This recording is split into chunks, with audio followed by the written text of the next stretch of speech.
Hello and welcome. Today we are going to go ahead and take a look at the Hope Escort.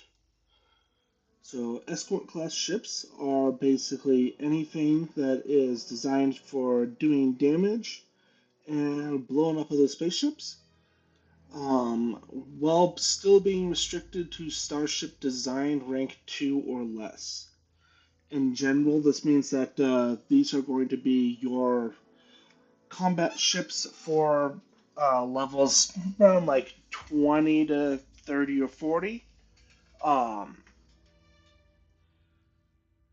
because most of the pieces that are unlocked because of Starship Design Rank 1 and Rank 2 are also are also level limited somewhere in that range as well. Now, beyond just existing to blow things up, the only real requirements for escort ships is that I'm aiming for a mobility score of at least 70, so that way they can still maneuver some. I want to have a little bit of cargo on them, and then I want to be able to sleep at least 4 crew and have you know a little bit of crew capacity in the ship. Anything beyond that is just bonus. So let's go ahead and take a look at the Hope Escort. Now, this one is built entirely using Hope Tech parts here on here at Hopetown, and we come inside and we are immediately entering into the armory. I do have a brig here, so if you wanted to use this as a hunter instead, you can, because with the brig you can certainly go ahead and take some bounties. Coming on over here, we have an all-in-one berth, which is going to sleep 4, have a bed and a galley. Coming on over to this side, we have the captain's quarters. Moving forward, we have a control station. We can see our docker right up there. Right up here, we have a companionway. And then finally, we have the cockpit. And that's it. That's the ship. So let's go ahead and take a look at how the ship is built. So we need to come all the way on over to this dude. Got anything I can help you with? Okay, no problem.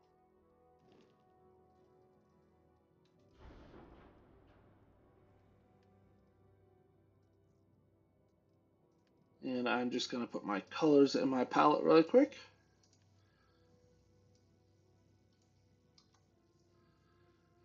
And then select all and delete.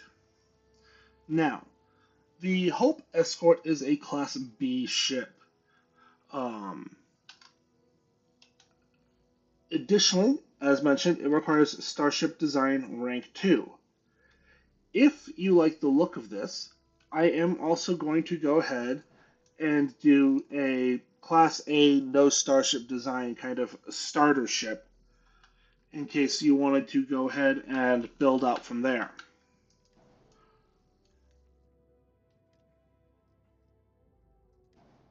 So, starting off, I'm going to go ahead and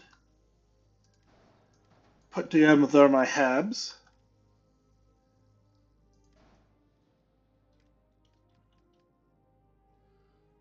Of note, I'm using the Armstrong 20E cockpit. The Armstrong 20R requires Starship Design and has less cargo than the 20E. Yeah, we're just going to pretend that that didn't happen. So, we're going to continue with the Armstrong 20E and forget that that other cockpit exists. And then I need my landing gear.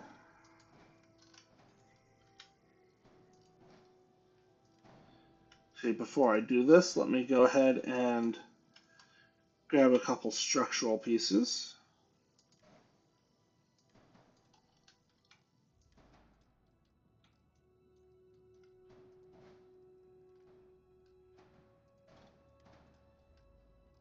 And because the landing gear sticks up a little bit beyond the normal height, I have to flip glitch the landing gear in underneath these thrusters.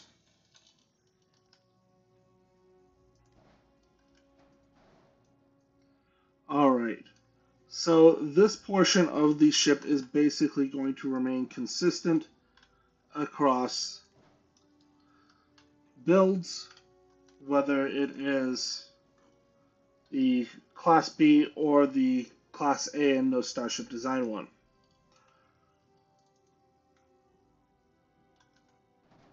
So, let me go ahead and take and set them side by side. Now, it's time to go ahead and take a look at the pieces that are different. Alright, so what I'm going to do now is I'm going to start adding the reactor and the grav drive. Over here on the Starship Design rated one, if you look here, you can see that the 270 Class A gives us 23 power, the 144 gives us 23 power. Coming down here, we get Starship Design rank 1, but 23 power. So if you want a Class A reactor from Hopetown, it's going to provide 23 power. If we look at the Class B reactors, the best Z Machine one is still the 2000, which is 21 power. The Mag Inertial, we can get the 102DS, which provides 24 power. And then there's the Ion Beam, which we can get the H1020, which provides 24 power. So we can either get 23 power from a Class A reactor or 24 power from a Class B reactor. Finally, if we wanted to do Class C, we can jump up to 30 power from the Pinch C9, 34 from the SF30,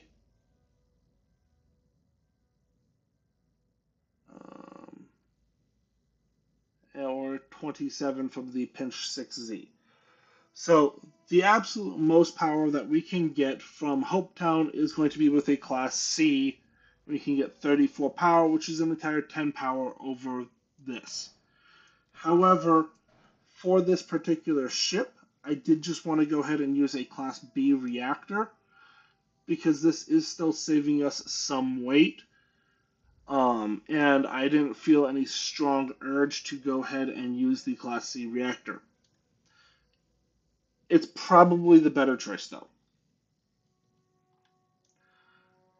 Next, I'm going to go ahead and attach my grav drive right underneath it.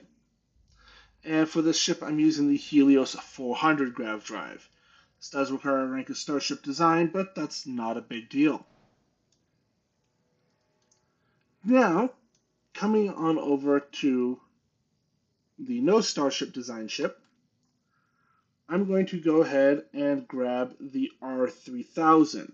And the reason for this is because I want those side connection pieces, because another point of difference between the no Starship Design and Starship Design is how we can get cargo on. With this ship here, I can come on over here to my cargo holds, and I can attach the Apollo 2020 or one of the other variants, which is going to provide me cargo attached directly to the bottom of the ship. This ship doesn't have that choice. I have to have a side-mounted cargo hold, and for this, it's going to be either like the Stormax 50, or it's going to be one of the Degama cargo holds or the Caravels. So for this particular ship, I like the look of the Degama, so I'm just going to go ahead and toss a pair of those on. Then, I'm going to go ahead and put my reactor on down below for this ship. And here I'm just going to go ahead and accelerator. Yeah, we'll just toss on the 134 mm. All right. Next up, engines. All right. So for the bigger one, I'm using the SA4110 engines. These are really good, even just the 4110s, not even the higher ranked ones, because they give us nearly 3,000 maneuvering thrust per engine. Now, if I come on over to my no Starship Design guy, I choose anything that I can from here, which is going to be the MN3s. I don't exactly have a lot of choice here. I could go ahead and like stick some white dwarfs on the side, but it's MN3s.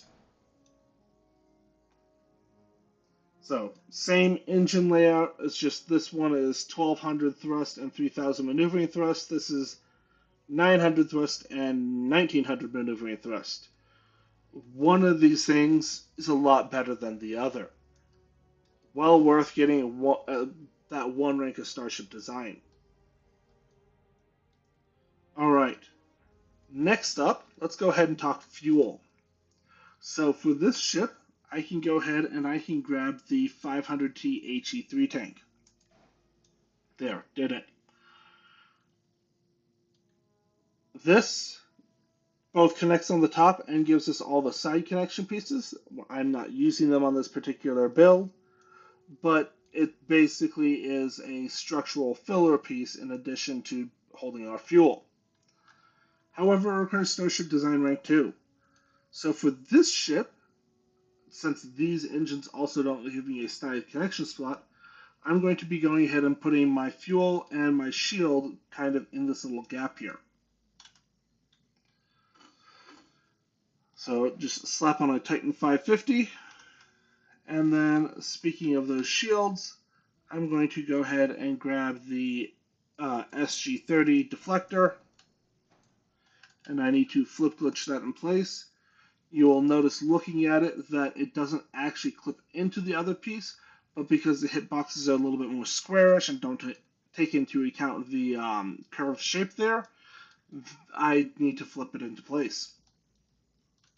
Meanwhile, over here, I'm going to go ahead and grab the Tower N410 shield.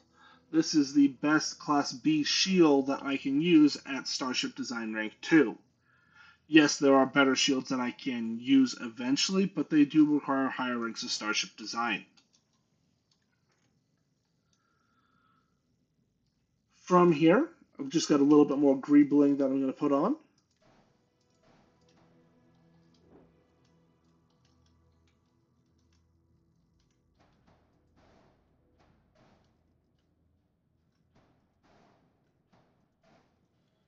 And, well, I could go ahead and stick something on here. It's just kind of floating, and I don't really like the look of that. So I'm just going to go ahead and leave that piece off on this ship. Grab some noses.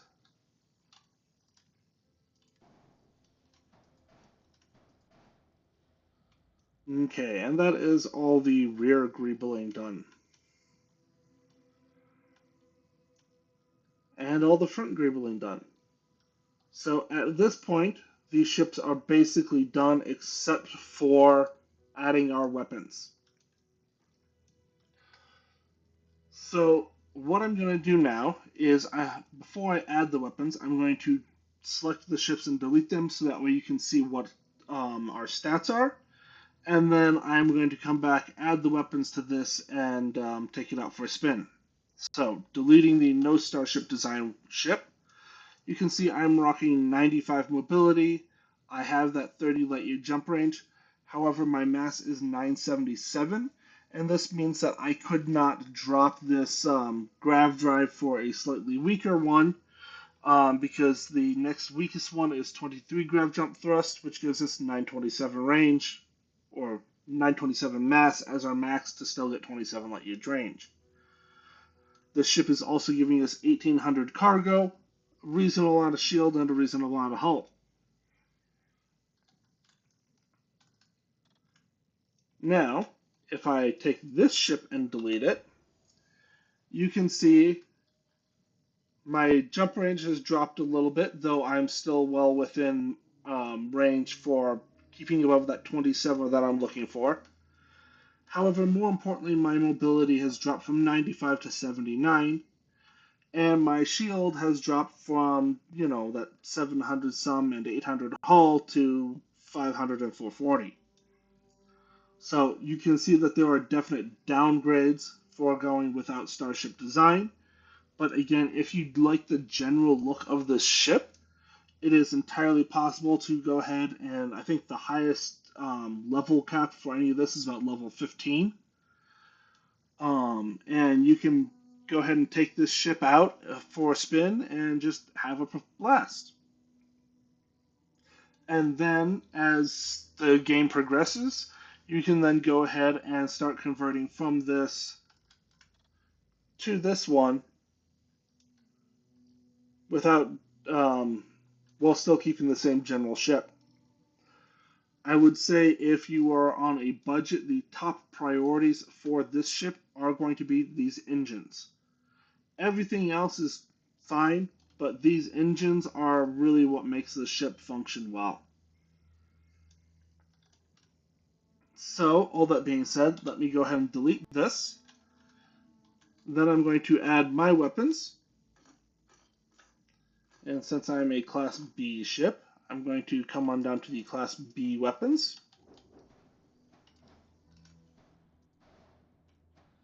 Putting on 3 Eradicator 75 MEVs. Then I'm going to go ahead and pull these off because putting weapons here is going to ever so slightly clip in with basically where this kind of smaller floodlight is. Alright, here I'm going to go ahead and add my PBO 100 auto neutron beams.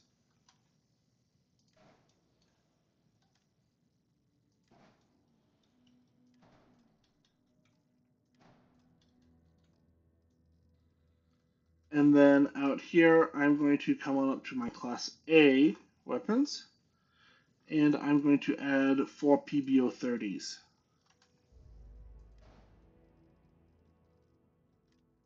Now, for weapons, I always say, put whatever makes you happy on.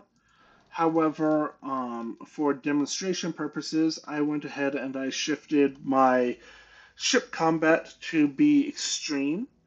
And once you have ship combat at extreme, really you do need to go ahead and start running some sort of neutron beam weaponry or particle beam weaponry, as otherwise it's just kind of bleh. Now, finally, if I were to consider making any changes to this ship, what I would be looking at doing is coming on over to the reactors, and I can go ahead and grab that SF-30, and just as a little demonstration here, I would just take all this off and stick that in right there, and then figure out where I'm shoving my shield now. And again, this is giving me 10 more power. It is dropping my mobility significantly. Well, not that significantly, but once I grab my shield again, which, sure, let's just do SG-2000. Yeah, so it's dropping my mobility to 80 in exchange for upping my shield and giving me 10 more power to apply with this design. So, it's an option if you would like to swap to a Class C. Now I have an error going on. It is literally just that I need to assign my weapons. And then finally, let me just go ahead and put my paint coat back on. a nice teal and gold. And that is the Stroud, or the Hope Escort. So, as mentioned, let's go now and see how this performs out in Serpentis.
Okay, and if you are not familiar with it, um, know that Serpentis basically is the one system that you can go to that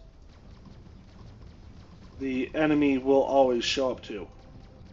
So every single planet in Serpentis, if you go there, you can get some target practice in.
And there we go. So you can see that on extreme difficulty, the ship is struggling a little bit. Um, I'm not sure how relevant it is. I am on New Game Plus 2, and I am level 145. So if there's any sort of level scaling going on, it is not helping me out. So if you were to take this out at, say, level 30 in a new game, you are likely to get less difficult opponents than what I'm going to run across. But that is going to be the Hope Escort. So let me go ahead and just toss it out here to get another picture. And then I'm going to go ahead and leave you. So thank you very much for watching all the way to the end. If you liked what you saw, like, comment, subscribe, do all those YouTube things, and I will see you next time. Thank you very much for watching.